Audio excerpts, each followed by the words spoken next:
Hey, this is JD McPherson. I'm at Amoeba Records in Hollywood, California, and this is What's in My Bag.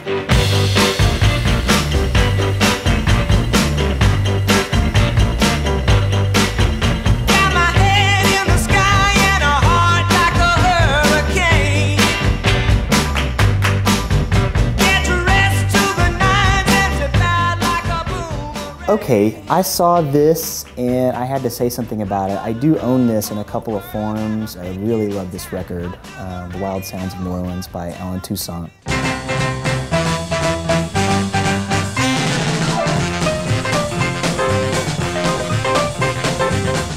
This is the sound of New Orleans rhythm and blues, but these are really weird and cool instrumentals. In particular on Tim Tam, there's the section where there's a saxophone solo, and you actually hear the engineer turn up a mic mixer, and so the saxophone's a little bit louder.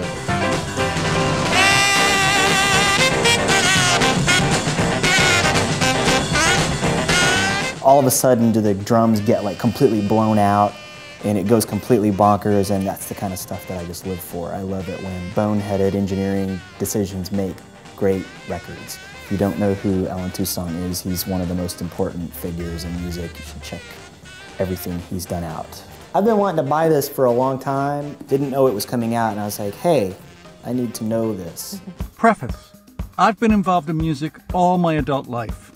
Early on, though, I realized that the same music placed in a different context can not only change the way the listener perceives the music, but it can also cause the music itself to take on an entirely new meaning. David Byrne is just kind of a heroic figure to me. I know I'm gonna like this. I've actually, in airport bookstores, read a chapter here and there, and so now I'm pulling the trigger and grabbing this one. Excello Blues Story. Jimmy Sutton told me I didn't have enough Excello in my life, so I got this one here. It has a lot of stuff I already know I like. Lightning Slim and Slim Harpo, all the Slims. You bought me bang on your telephone. This is like stripped down to the bare minimum. It's like, picture a drummer with a kick drum and a snare, and a guitar player with an amp right in front of the kick drum, and that's the show. That's Excello Records, so that's good stuff. This is a replacement, actually, Sonny Burgess on Bear Family.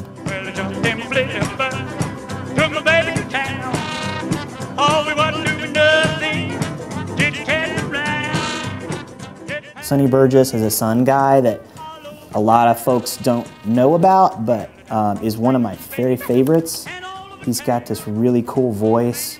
A lot of the piano parts where they put thumbtacks on the piano hammer, so they had a real aggressive sound. And he had a trumpet player in the band, which is unusual too.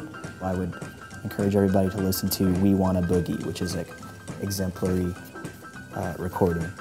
This is my hero. This is Irma Thomas.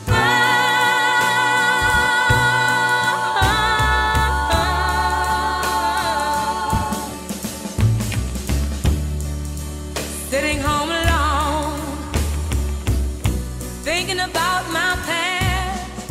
Irma Thomas is my favorite vocalist. I would say I listen to an Irma Thomas song a day. That's not an exaggeration. She wrote this song, Wish Someone Would Care, when she was sort of like peaking in her musical career at the time, she thought. And she was feeling very lonely and and she wrote this incredible song. And produced by this fellow. Allen Toussaint produced her stuff. That's my favorite. Really forward-thinking production, really incredible arrangement, instrumentation, and it's just got the best drumming ever. So it's really, really fun to listen to this stuff. Irma, I love you very much. And the last one I have is the Monks, Black Monk Time. Hey, Larry, Eddie, Roger, everybody, let's go. It's beat time, it's hop time, it's monk time now. Yeah. Basically, the story of this is these 5 Americans, I think they were GIs, were stationed in Germany, and they were unencumbered by the saccharine kind of pop rock post-British invasion influence that was happening in America, so this made really, really dark record in Germany. Und die Monks gleich weiter mit ihrer neuen Single Oh, How to Do Now. Now, oh, how to do, now, oh, how to do, now, oh, how to do, now. Well, I've been away for a long time. Oh, how to do, now, oh, how to do. They shaved the top of their heads to be like monks, and they wore black all the time and wore robes. They were kind of the anti-Beatles, I think. They were sort of going for that because the lyrics are really, really dark, and the music is just, I would describe it as a cross between the Sonics, the MC5, and Devo. It's definitely one of the first proto-punk records. I mean, you probably listen to it and think that this was something that came, you know, after the Stooges or maybe even after Devo. This is really early, really interesting stuff. So I'm really excited to have this on CD. That's what's in my invisible bag. Thank you so much. Thank you.